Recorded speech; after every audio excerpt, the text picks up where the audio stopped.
We're standing outside Greyfriars Kirkyard, a cemetery in which burials have been taking place since the late 16th century. Along with the kirk in the church says, okay, let's start again. Today, it's famous thanks to one little Scottish terrier. What's that dog called again? Skye Terrier? Oh. Yeah, Skye Terrier. Okay, I'm getting there. I'm standing out front, from Scottish Greyfriars Churchyard. Kirkyard, sorry. It's played its part. Oh, fuck. Usually I just get, like, even if I blunder slightly, I just go along with it. But it's fine for being assessed and presented. Lastly. Look at that car.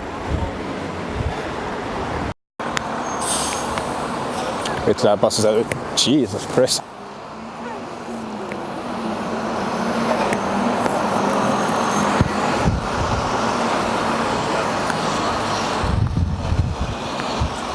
I don't want that Christian in my background. George Mackenzie was a Lord Advocate. Sorry, start again. Against the Presbyterian Covenanters. Oh, Covenanters. James, oh James.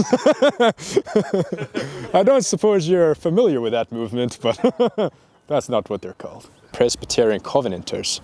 Covenanters, fuck! George Mackenzie was a Lord Advocate. A minister responsible for the persecution policy against the Presbyterian Covenanters. He imprisoned around 1,200 Covenanters. George Mackenzie was. Sorry, my mind's gone blank. Get distracted by those people. Scotland against the. Against the Covenanters, where many of whom died of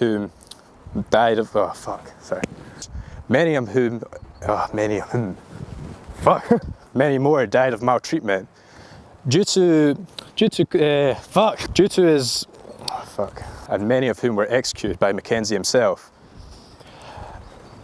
due to his roof. Are you ready?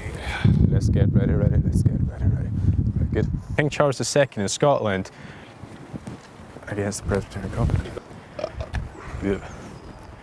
Policy of King Charles II after Kirkyard, many of whom died of maltreatment. The second in Scotland against. So I was thinking too much. I was thinking about the space now. George Mackenzie was a Lord Advocate, a minister responsible for the persecuting policy of King Charles II in Scotland against the Presbyterian Covenanters. After the Battle of Bothwell Bridge in 1679, Mackenzie imprisoned around 1,200 Covenanters in a field across from this very kirkyard, many of whom Mackenzie executed. Many more died of maltreatment. It was his ruthless, merciless attitude that earned him the nickname Bloody Mackenzie. Bloody, of course, being Scottish for bloody. Oh look, there's his tomb. Oh, thank fuck for that. We're standing outside the tomb of George Mackenzie. George Mackenzie. Sorry. Third chamber. In this chamber lied plague victims. Many of them. Dead bodies. Fuck, I'll start again. To get out of the rain,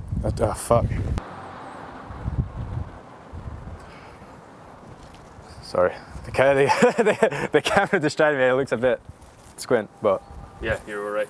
It was. Yeah. They're corpses. Now, these corpses were part of the plague. That's why they were illegally done there. Sorry, I caught that up. Oh, sorry. See where this guy's going, because that's what distracts me the first time. I get very distracted when people are coming next to me. Yes, the first documented tale. Yeah, sorry, start again. In this chamber lied illegally dead corpses. Illegally dead corpses. Illegally married corpses. Can't be it. Anyway. Right, I'll just start when ready. Style, man. But if any of these people get close to me, I probably will fuck up. Obviously, oh fuck, the second. Soon after, sorry. don't know about his grave. The grave is right at the That one? entrance. That is it. Like, it was put there in, like, I think it was the 80s or something. It was put there, so it's a new gravestone. Oh. But that is actually where he's buried, I think. It's a new gravestone, but apparently, I died about 40 years ago, and that's not how I remembered it. You see. 40 years ago, that stone wasn't there. Apparently, it was buried there, but the memorial thing wasn't there. Ah, right. Thank So, yeah, yeah, bitch. But you didn't know that, Laurie. I only know useful information.